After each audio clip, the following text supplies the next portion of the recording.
Hey everyone, happy Friday. How are you doing? Made some progress this week. Wow. Corners are being turned, lives are being changed, things are moving forward. As always, the sense of who we are can't be determined by our feelings, even though we feel them, don't we? They teach us certain things. But then we have the getting over it thing, which I talked about yesterday, being so over it. I'm just so over it. Usually when we hear those words, I'm so over it, it means we just want to throw in the towel and walk away, and we feel entitled to a bad attitude and to just, wrap our arms around ourselves and say, screw it, I am not investing anymore. But what we talked about yesterday was that being over it, overcoming, overriding, overruling, overwhelming, overpowering, overtaking, sweeping over requires not that we throw in the towel and run from the situation, but that we learn how to surmount. To surmount, to go over is to surmount. And this is the thing. It becomes less important what just happened to us and how sucky it feels. What becomes the most important thing in any situation we're in is not what just happened to us and how bad we feel about it, but how badly we are determined to have the last word. Now, sometimes the last word doesn't happen in an interpersonal relationship in the sense that you get to put someone in their place. But you can put something in its place.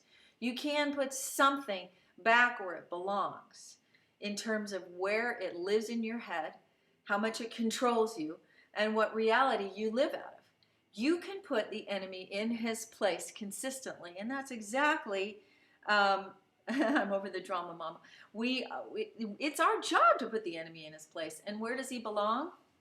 Right there. Under our feet, right there. When Jesus said, I give you power over all the power of the enemy, and nothing shall by any means harm you, that's a pretty unequivocal statement. And so our job is to have the last word by putting him in his place. That means we always go over and we decide the last word and how it's going to be played out in our lives. And that's what we stay focused on. So say today something we talked about this issue. Something takes me down, or at the beginning of the week, I'm feeling drained, I'm feeling whatever, I don't have a lot left. But that is so not the end of the story. We always get to write the end of every story. Did you know that? You get to write the end of every story in your life. You get to let God walk you through situations that put you in the overcoming victory position, even if you don't quite see how it's playing it yet. Because, hey, Andrea, when you get healed and whole and full, and you are walking out and working out your salvation, even when somebody still retains power to make your life uncomfortable or difficult, you can be so detached from that being what you live out of and how much that controls you. So we always then have the final word to be able to say, nope, sorry. The final word on this subject is that I am circling back around and I'm taking this ground. I don't know if I'm doing it today, tomorrow, or the next day, but I'm always circling around. I'm always circling back to get what I missed last time. This is the purpose of cyclical situations in our lives where we go, wow, it's just so weird that I'm back in some of the thing that reminds me so much of that other thing that reminded me so much of that other thing. That's your opportunity option for cycling around to overpower, overcome, overtake, to surmount what kept you under its thumb in the past. And so we want to think like that. And we want to go, dang, so whatever the thing was that happened, the thing of the thing, I am so not going to give up the ground. It's just not going to happen. I'm going to regroup and surmount. So that's what we talked about yesterday, and it's been one of those weeks.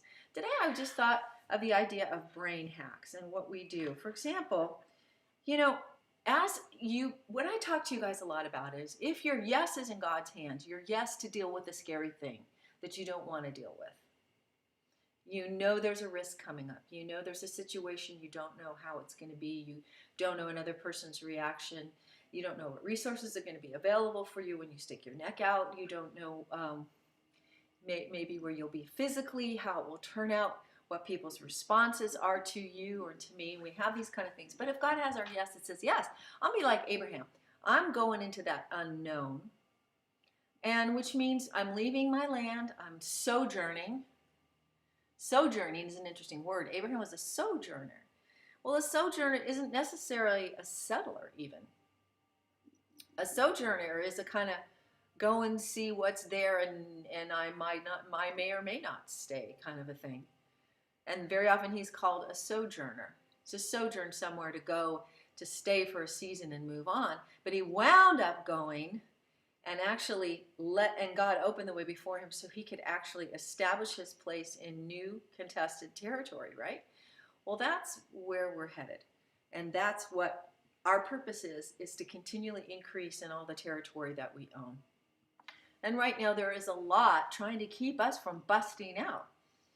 So many weird, externalized, tyrannical government things right now trying to make us smaller and choke the life out of us and make us afraid and teach us to conform and not to gather and to wear face burqas and to be afraid if we don't wear them and not to allow us access to information that will allow us to think for ourselves and have other medical studies to determine the effectiveness of these things really, or the choices that government officials, many of them unelected even, are making on our behalf. So there's a lot of pressure to get us to go down into a little tiny place when God's call for us is always expansive. Get bigger, get more rowdy, take more ground, do more, say more, be more. And so one of the things to do is when God has your yes into that proposition of the unknown, it's really cool to then look for ways that he is opening doors before you that are surprising and unexpected. And so, do you have the phrase "skin that cat"? There's another way to skin that cat. Wow, there's another way to skin that cat. And this is what I believe is in the category of brain hacks. When you are dealing with fear, you're dealing with a deeply written code in your brain of a response to what you believe and don't believe. That's where fear comes from. It's very simple. And of course, there's a spiritual aspect to it. But fear comes with a proposition, a truth proposition, a reality proposition. Fear, the emotion, and all that it does in you, asks you to believe a scenario, asks you to jump on board and say, yeah, that's how reality is. That is so real. That is it. That's and so true, the emotion is attached to a set of faith choices and reality choices, right? And so fear is very simple. It's part of your body's mechanism to keep you safe from all threats. Make sure you've got what you need, and to do it in the most efficient way, which is for some of us to just get as scared as quick as possible because we're just used to being scared. Like really fearful people, your body's like, yeah, she's pretty much scared of her own shadow. So the quickest way to get us through this situation is just to ramp up those fear responses, because that's how she lives, because everything's a threat, and then she'll avoid and we'll be safe. A lot of people live like that because there's so much that is rehearsed into our brain of practicing the fear-filled mantra. And your body's just going to go along, just going to support you. If you're a fear-filled person, if you're a panic-oriented person, it's going to go right down that road faster than you can even think about it to say, yeah, that's what she believes. That's what she learned.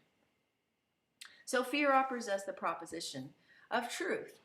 And one of the first things you need to know is that to hack that brain, to hack it, to hack into that system, the more quickly we identify not the feeling, but the assumption of reality behind the feeling, and we act quickly to overturn it. That is the quickest and most effective brain hack. It interrupts the circuit, it interrupts the enemy, it interrupts the emotion, because emotions come from thoughts. Thoughts create emotions. Thoughts are truth propositions. Thoughts are constantly offering you something to believe in. So the quickest brain hack is to say, backed against the wall, I got another thing. Oh my gosh, this reminds me of, quickly asking Holy Spirit to identify what is this feeling asking me to buy into? That there's no way out for me. That it's an all or nothing. It's black or white. Either I fail or I win. I submit or I can't go out. I do this or I can't do that. And most of us don't live very well in a super black and white, high stakes choice system. Now, there are certain choices like to lie or not to lie, right? To hate or not to hate, so there are definitely clear black and white moral things. What I'm saying is, if you and I live in a situation where there are a lot of high stakes pass or fail thoughts wired in, we will see everything super high stakes, pass or fail. And then when we get afraid and something jumps out at us, one of the main fears we're being asked to believe is there's only one way out, I don't have enough, and it's all or nothing, pass or fail. I'm in or I'm out. It's I'm safe or I'm dead. And this is the way fear plays, all or nothing, pass or fail. Okay, shamed, dead, alive. Death, survival. Okay? But in God's economy, the more quickly you can identify that high stakes, black and white thinking that backs you into the corner where every decision you make in a fear-filled state feels like it's existential, and you go, wait a minute. Is it really true that I live in a pass or fail world over every decision and every anxiety and every choice? Is it really true? No. Is there a way beyond what I see? Is it really all or nothing? I'll give you an example. I had this idea that I couldn't be a real musician if I couldn't jump onto stage anytime with anybody without rehearsing or practicing and being able to just play out of nowhere with no music. Because my perception was that only real musicians had that, because I've always admired jazz musicians, and you always get up and they'll be able to improvise to anything. They usually have so many songs in their repertoire from the fake book that they can get up and play almost any tune in any key. I mean, the people that I hang out with and admired were like that. And also, super highly trained classical musicians have a lot of those skills where you can put a piece of music in front of them and they can sight read like crazy. Anything. Just put it down. I hung out with musicians my whole life with such high-level skills that when I had my paralyzing experiences and thought I was going to die on stage, one of the beliefs that just got in there was, not only could you die if you get up in front of people, you'll black out, you'll blank out, because I would have massive blank outs and not remember where I was on stage. A couple of them. It only took a couple as a kid, and And then after that, it was just the fear of them that was as bad as having one, actually. And so when I started my recovery process, my fears were very binary. Julie, either you're all the way able to do this or you're a failure. Julie, if you really do stick your neck out, you really should be over here with these people who have all these mad skills, and they can just out of nowhere show up and do this amazing thing. And I literally lived with all of that hiding somewhere back here in my reticular activating system, in addition to my anxiety, my social anxiety about being seen and known and putting my gifts out there. There were all these binary things. Pass or fail, good or not good, die or survive. Do you guys understand what I'm talking about? Do you know what I'm saying? When you jump into a fear mode, it's very unforgiving. It's very black or white. Everything is a catastrophe. You feel it. You might be able to say to yourself, well, I mean, whether they like me or don't, I'm going to be okay. But if you're in a fear state, it's a catastrophe that somebody's mad at you. It's a catastrophe that somebody yells at you at a store for not having a mask on. If you're in a deeply wired in fear state, it's amazing how that gets ramped up into, and it's an on or all or nothing thing. And so when we feel that level of pressure, we all tend to avoid the risk. So, good it. Yeah, okay, good. So what I'm saying is when we approach a situation, we need a brain hack. This is something that the Holy Spirit, I think, just kind of helped me see and know, which is that his heart is not pass or fail all the time. His heart is not. His heart is, Julie, you've already got my approval. You have the life of Christ in you. You're already deeply safe in me. So really, you don't have to do stuff to like win my approval. And I got you. I really, in the end, you're really going to heaven. I'm really with you. I really have given my angels charge over you. So let's just take the pass or fail, black or white, die or live, shame or freedom swing out of this process and have eyes to see the third way. The third way. Brain hack. The fear comes up. Stop a second. What are you being asked to believe? What's coming with it? What truth proposition are you being asked to accept? And is it an all or nothing, high stakes, or is there a third way? Is it possible that the next risk you need to take, the next relationship you need to change, the next place you have to go where there's a third option that's very creative? For me, when I realized I had this all or nothing binary pass or fail, perfect or failure thing in my head, I had to go, wait a minute. I think I'm going to go ahead and find all the ways I can practice and be in front of people where I've got my music and I've rehearsed. And I'm going to challenge this idea, these big structures I build in my mind about what is successful and okay and not. I'm going to actually dare to challenge those and look for other ways that I can play for people with the aids that I need that help me show up.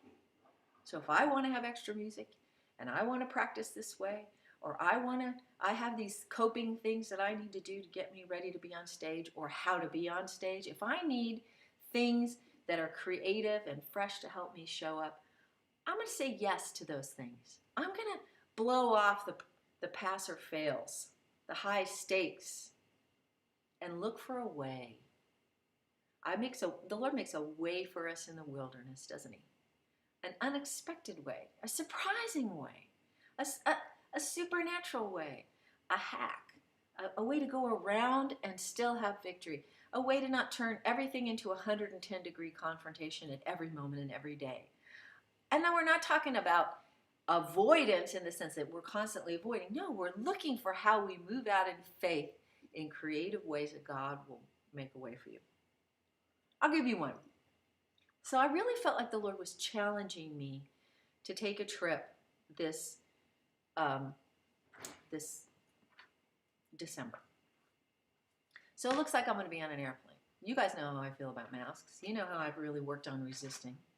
You know how. So if that would be a pass or fail for me, wouldn't it? Would that be a pass or fail? You failed. You wore one to get on that plane. Okay? And I've just been praying about it. And so guess what I'm having designed? I think Vistaprints will do it, or else they're going to give me the blank ones, and I'm going to fix them. And it's going to say, masks equal social control, or masks equal mind control. Could it be that God is giving me a way to be in an airport in front of hundreds of people, quietly doing something that is creating more thought, more resistance, while I'm still able to accomplish a goal of getting somewhere I believe he wants me to get? Do you see what I'm saying? Is it possible that God will give you a way to do something that you know you need to do, to take your stand, to have your confrontation, to speak out, to face something that's difficult with you, without you expecting it has to be the big one, the all or nothing, pass or fail, live or die, shame or success? Could it be that God is going to give you ways?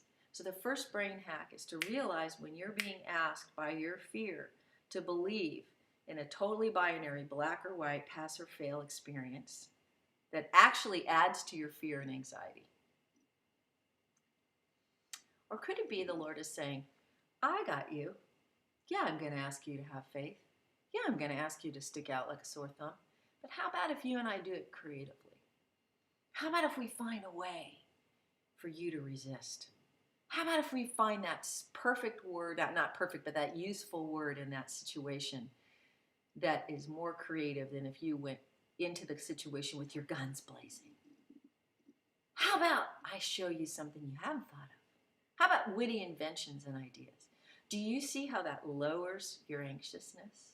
Do you see how that calms you while you think about how you can take your stand without your guns blazing 110, gotta prove my value and worth or I'm gonna die thinking?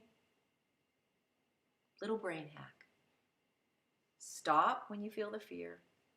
Question what reality it is asking you to believe. And look, surrender, give God your yes, and surrender to a third way that might be right under your nose. That's what I have for you today.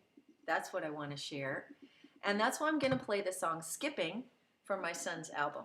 Skipping over some of the, as we overcome, as we surmount, as we get the creative, all-consuming, overcoming last word, we can skip over a few things creatively to get to that goal. What do you guys think? I kind of like that idea. So I'm going to play this for you again. And remember, you can get this on my son's album. It's called Meditations by Jean-Marc Ledoux. So I got to do something that scares me. I got to go, and today and right after this, I'm going to go stick my neck out and knock on about 25 doors and look for, continue another project I'm working on. Why does it always have to be all or nothing? Can't God give you the all in surprising, creative ways? I think He can. So let's give this a try. You guys enjoy this song.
guys next week.